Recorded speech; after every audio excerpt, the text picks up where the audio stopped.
പണ്ഡിതനായ CPA യൂസഫിന്റെ സ്മരണാർത്ഥം മുണ്ടക്കയം വരിക്കാനി ജമാഅത്തിൽ നിർമ്മിച്ചു നൽകിയ മയ്യത്ത് നമസ്കാര ഹാളിന്റെ സമർപ്പണം നടന്നു. അല്ലാഹു അക്ബർ.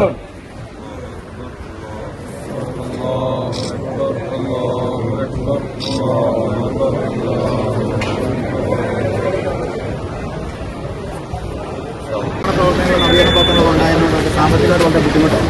ആ സമയത്താണ് നമ്മുടെ മുന്നിൽ നമ്മളിങ്ങനെ ആലോചിച്ചത് സ്പോൺസർ ചെയ്യാനാണ് ആലോചിച്ചത്. നമ്മുടെ മുന്നിലേക്ക് കടന്നു വന്ന ഒറ്റ പേര്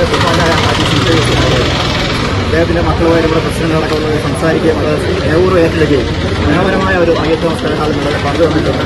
നമ്മുടെ വരിക്കാനി പള്ളിയുടെ പ്രൗഢി കൂടാതെ തന്നെ സൈഡോട് മാറ്റി വളരെ വൃത്തിയായിട്ട് ജമാഅത്ത് പ്രസിഡന്റ് PM റഷീദ് അധ്യക്ഷത വഹിച്ച യോഗത്തിൽ CYA റഷീദ്, CYA റഹീം, CYA റസാഖ്, CYA റൌഫ്, അബ്ദുൾ റഹ്മാൻ മൗലവി, അബ്ദുൽ കലാം മൗലവി, നിസാർ മുസ്തഫ, ജിനീഷ് മുഹമ്മദ്, ഷെഫിൻ MS, ഷിയാസ് VL തുടങ്ങിയവർ പങ്കെടുത്തു.